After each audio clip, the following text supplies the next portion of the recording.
wasn't really injected into any external process.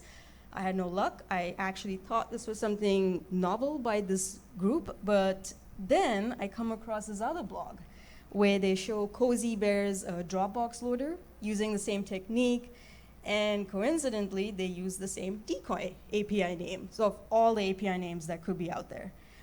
So again, clearly they borrowed another technique here. Now that we've learned about the loader and DLL, let's look at the C2 communication. So before I show the timeline, I just want to explain what Bumblebee's protocol is like right now.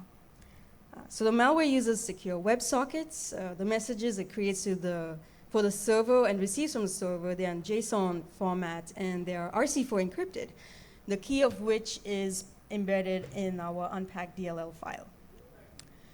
Here's a description of what these messages look like. They're very truncated. It's not the full version, but just to give a sense of what it is. And I've labeled them as ping, hit, and task just to understand the flow better as I explain it, but these are not the names given by the malware. Now, Bumblebee, they have a beaconing style communication. So these messages you see, they get sent in a loop constantly.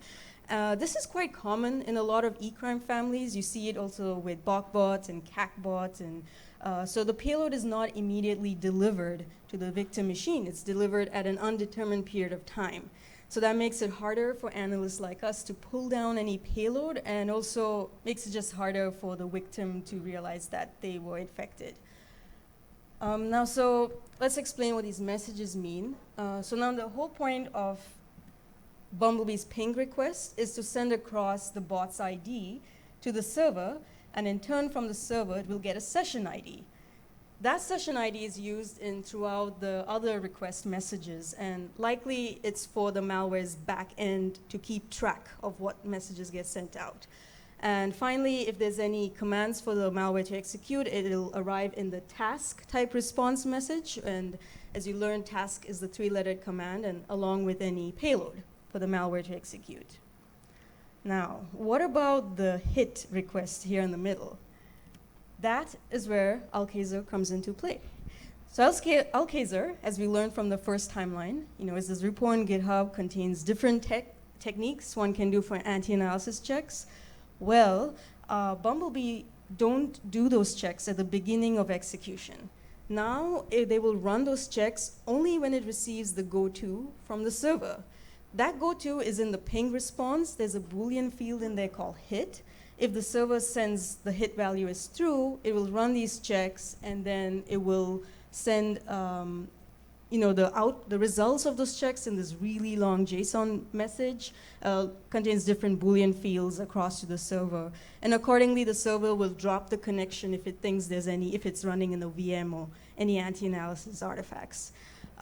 Now the developers, they didn't only settle with using Alcazar, they do some of their own checks, like the classic, trying to look for active processes in the machine.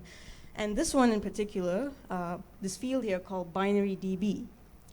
That one contains a base64 encoded SQL database of browsing history that they query from Chrome and MS Edge in particular. So now you have a really clever way of checking, like if your machine is indeed a sandbox or victim, because a sandbox is less likely to have browsing history. I do want to note that now we see these new builds in April where this check has been dropped, but not completely, because we still see affiliates using older builds. So not every communication will necessarily be exfiltrating browsing history. Now, in the event that Bumblebee gets a task from the server, it will also send a result of running the task in a separate type message. Sorry, it's right behind me here. And that just contains any errors that may have been encountered by running the task, or any information that was exfiltrated by running the task. So looking at the timeline, there's actually been quite a fair bit of changes over time till it got to where it is now.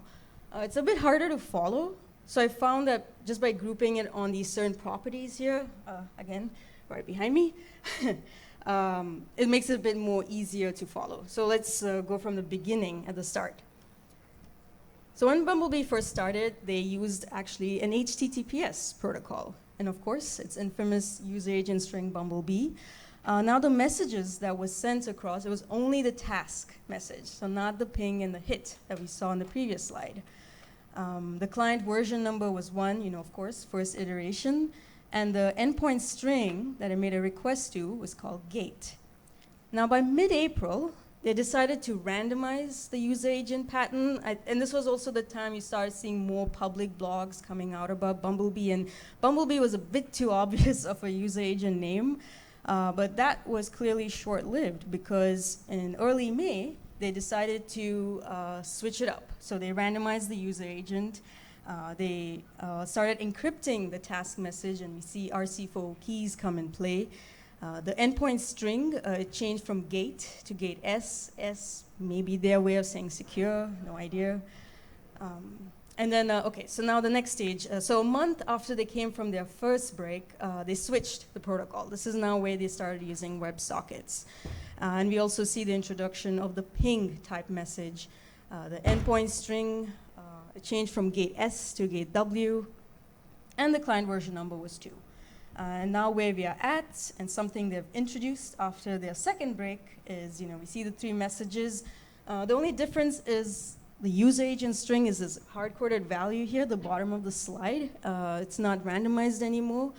And maybe it's like the attempt at trying to make traffic look a bit more legitimate. That brings us to the final one, tasks. So here on the left-hand side, okay, the screen is like gone off here. But on the left-hand side, you can see is a description of what the 3-letter tasks mean. And on the right-hand side is a really high-level overview on how they get executed by the malware. Now, our first 4 tasks are what are responsible for executing payloads, the first 3 of which injects the payload into processes. So Bumblebee can either inject shellcodes or a DLL. And if it is DLL, it could be either secondary payloads in the DLL format, so like CobaltStrike, BockBot, or it could be DLLs, they're plugins, which are also in the DLL format. Now, if it's injecting payloads, it uses the APCQ code injection technique, and it's also injected along with the hook module, both of which have an EDR evasion role behind it, so I will expand on them at a later slide. Now, Bumblebee can execute payloads just by itself, no injection needed, that's the DEX task. GDT allows the malware to run commands likely for reconnaissance. Instead of invoking it directly through command.exe, it's passed to command.exe standard input-output. Nothing malicious, it's actually a common programming technique, but it just prevents the user from getting notified that these commands are running in the background. The malware can install itself on the machine, aka create persistence. It uses WMI to create those artifacts. And finally, SDL, silent delete. The malware can remove itself, and it uses PowerShell to do that. And now we have our final timeline. So let's start off with the persistence task install, ints. So now, when this task was used in the beginning, it didn't use WMI. It used your regular Windows API, like create directory, to create those artifacts on the machine. The switch to WMI came about early May, and it was actually quite a clever shift, because now it will create those persistence files using command line strings. But with WMI, it would create a command.exe using WMI. A result of doing that ends up showing command.exe's process as a child process of the WMI parent process rather than of the malware's process. So effectively, they achieve parent PID spoofing. So quite clever, and is a bit more harder to monitor. Now, this same task, the way it is implemented to differed based on which loader is being used. So as we learned in the first timeline, it's either PowerSploit, so it starts off as a PowerShell file, or it could be an encrypted loader. So if it was using PowerSploit, the malware just uses Windows DP API to encrypt the contents of the file. So this likely prevents antivirus from scanning the contents and and being like, oh, whoa, this looks like PowerShell like commands, and from blocking it. Then accordingly, Bumblebee creates a task that will run a script which uses DPAPI to decrypt it before running. Now, if the loader was an executable to start off with, it was already encrypted, already packed, it didn't need DPAPI, and then just used a living off the land binary, ODBC-conf, to execute the DLL. Next off, we have is GDT, the one that can execute commands. They introduced this in early May as well. It was implemented in a simple manner. In fact, it was so simple that it matched exactly that with MSDN's example on how to achieve the same technique. But it only allowed them to run one command at a time. So I wasn't aware that they were testing it, but then by end of May, they switched. They started using boost.asio library to implement the same technique. The only difference with using Boost was it allowed them to run multiple commands asynchronously. So here you see is just a screenshot of what the pipe name gets created as a result of using boost.asio. So not malicious again, but quite useful for hunting. And also at the end of the name, you'll see concatenated to it is the PID. So it's the process that invoked this technique to start off with. And then finally, let's touch on PLG, the task. So PLG is what allowed, which introduced plugins for the malware, yeah. And that was also introduced around the time they switched to WebSockets. So they made quite a big changes after their first break. Nothing too fancy, but they needed a way to get the plugins to communicate with the bots, and so they created an RPC endpoint via named pipes that allows for inter-process communication. Nothing malicious, popular programming technique, but it's just useful to be aware of. Now the plugins via this endpoint, they can query for the active C2 address. Okay. Okay. For the active C2 address and port that they need to connect to. Okay, so I'll try and go as quickly as I can. Okay. So let's talk on this injection technique that's used by tasks. So APC is actually getting quite popular among malware authors, and there's a MITRE attack at the bottom of the slide, if you can see it, that lists other families using it. So why is this popular? So every thread in a process has an APC, it's a queue. Anything that gets added to that queue is executed when the thread enters an alertable state. So Bumblebee, as you can tell, and most other malware families, they like to take advantage of this. So in Bumblebee's case, they'll just create the process in the suspended mode, inject the payload, and add an offset to the payload to the thread's APC queue.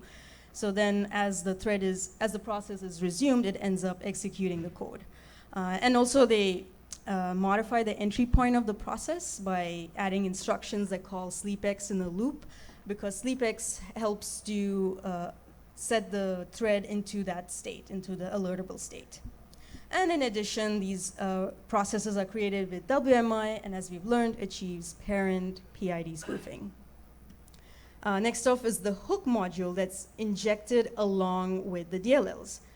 So the purpose of this module is to remove EDR hooks on APIs. It comes with a list of hard-coded APIs in the binary, and it looks through all those APIs. So it compares those APIs instructions in memory to its instructions on this physical file on disk, because AV is likely to hook on an API more in memory. It doesn't hook it in disk. So it compares it using a length disassembler, which calculates the length of each instruction, and it also compares the prefix. And accordingly, if the length or prefix is different, it means it's hooked, in which case it just copies over the bytes in the physical file to its instructions in memory, effectively removing the hook. Finally, it uses remote library injection to load the payload to appear running as a legitimate DLL. So this was the very same technique used by the loader as well. So I'll quickly expand on this, the the function that uses the length disassembler function.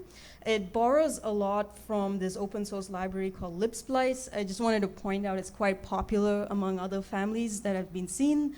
And again, just to show that it's something they've implemented on their own and they're just using some existing code out there. And that finally brings us to our conclusion, speed mode. So what do these timelines teach us? So from these timelines, it helps us to map the activity of Bumblebee's software development lifecycle.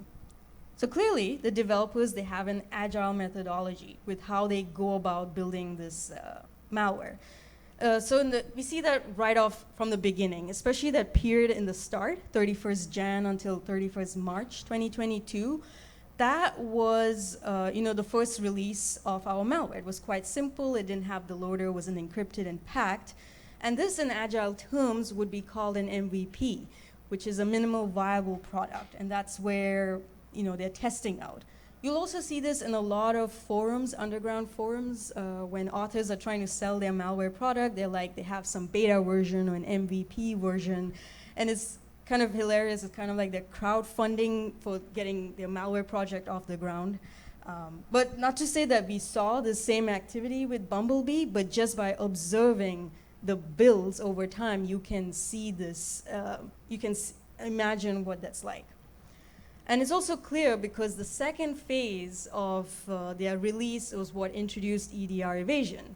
And that was at the end of March when they introduced the loader, and it also had an EDR evasion, and we even see 3 major affiliates using it. And it makes sense because if you're going to make your malware live, you want to make sure that it's not detectable. Now, apart from all of that, we also noticed that these developers, they like to focus on the C2 infrastructure during the hiatus. In our heads, we think of hiatus as a break, but no, they are not on a break. They're on a break from distributing the malware. This makes sense because if they're going to, build a new malware, they want to make sure that it's able to communicate with a back end that works.